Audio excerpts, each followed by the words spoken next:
to mastermind the economic recovery. Larry Summers. I love it. Every time they talk about Larry Summers, he's always brilliant. He's another brilliant one. He's the one that helped dismantle the Glass-Steagall Act, the banking act that was put in place in the 1930s, so the banks couldn't become the banksters that they become. In the 1990s, you had the beginning of the derivatives bubble, thanks to people like Alan Greenspan, Rubin, Summers, a lot of the people who are now back in the Obama administration.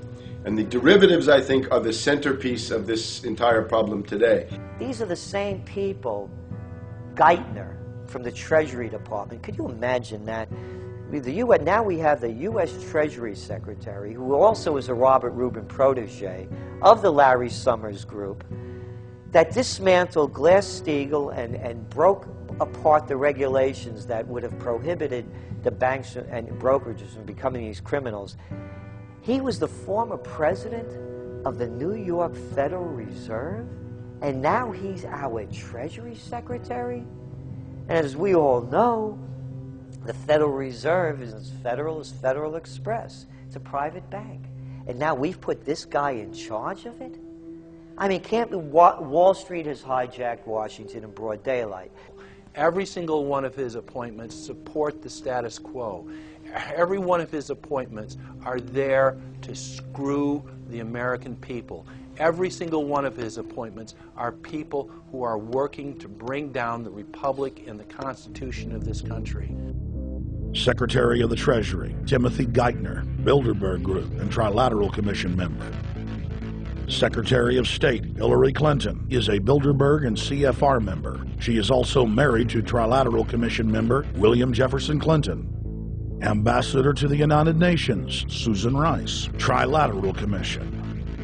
National Security Advisor General James L. Jones, Bilderberg, Trilateral Commission, and CFR.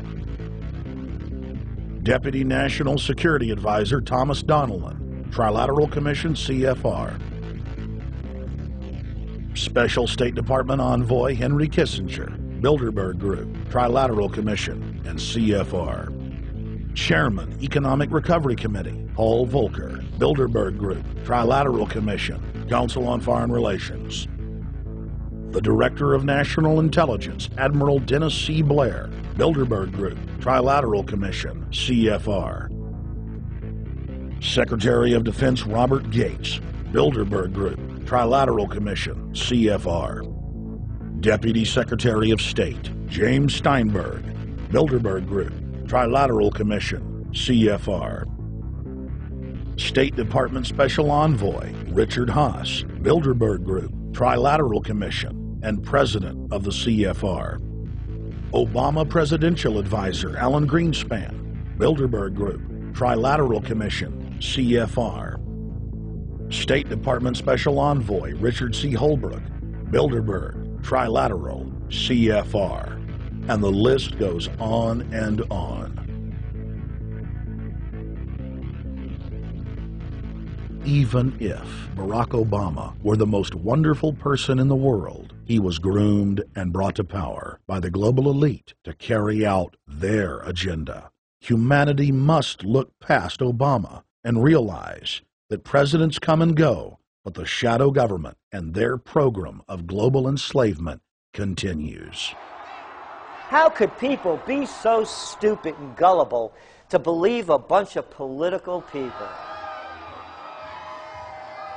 So people who voted for Obama were trying to express, I think, first of all, something worthwhile. The hatred for Bush, Cheney, the neocons, the desire to punish the Republicans for their adventures, their police state, and their economic depression. The second question was on the economy. People felt that Bush was selling them down the river into a world depression. He is, of course, the new Herbert Hoover in that regard, so they were trying to get something different from that.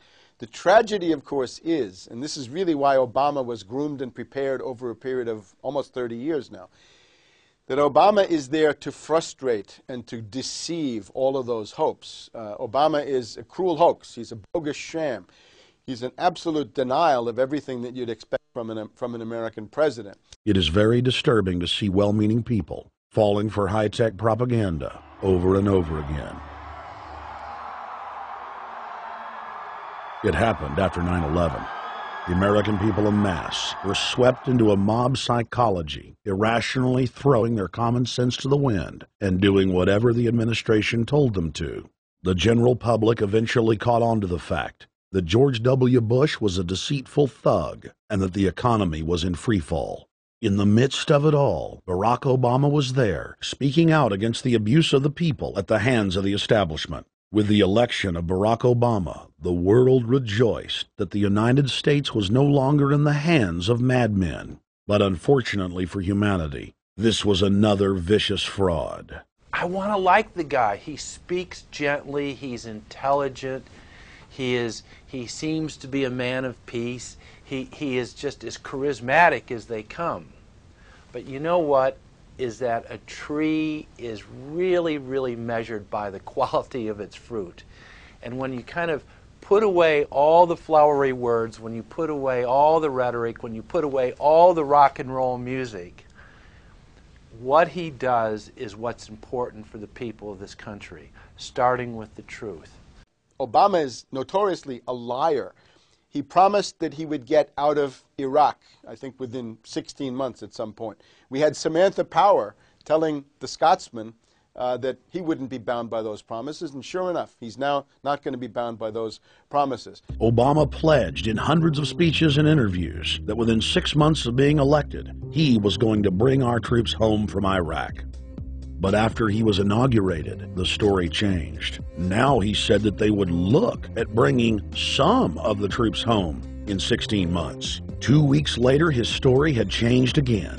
Now the administration would look at bringing the troops home in 23 months. Well, Obama's already fudging.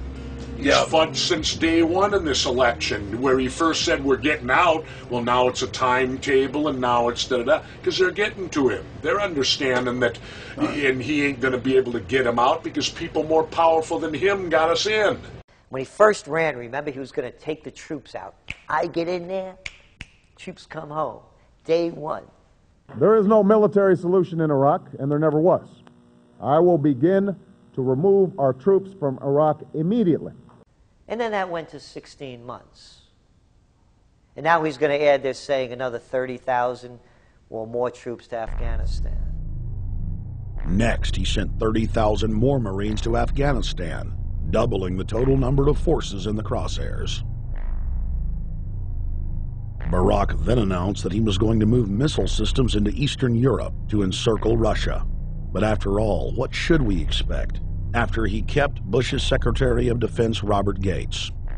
The outcome of this policy is if you're constantly meddling near the Russian borders with these fascist creeps, IMF, NATO agents like Yushchenko of Ukraine, or Saakashvili or Georgia, or these Kaczynski twins in Poland, or various collections of people in Latvia, Lithuania, Estonia, you're tied to these gangsters, and if they decide to start a war, that rapidly escalates into thermonuclear World War III. This is worse than the neocons. Bush and Cheney never got as far as Brzezinski, Soros, and the other people running Obama. Barack Obama swore that he would vote to repeal the Patriot Act, but then he voted for its reauthorization. Obama decried the Bush administration's illegal warrantless wiretapping of the American people. Then he voted to legalize it. Obama pledged that he would filibuster any attempt to give retroactive immunity to the telephone companies, the telecom companies, except he then turned around and voted for that bill. Most people don't know, for example, that he voted to reinstate the Patriot Act and more government wiretapping. Candidate Obama told desperate factory workers in speech after speech that he was going to renegotiate NAFTA and GATT to make it more fair for American workers. It is absolutely true that NAFTA was a mistake. But then his campaign was caught sending out memos to top corporate leaders, telling them not to worry and that it was just campaign rhetoric. We had Obama saying, you know, I'm against free trade. I don't like NAFTA and all those free trade sellouts. We had Austin Goolsbee going to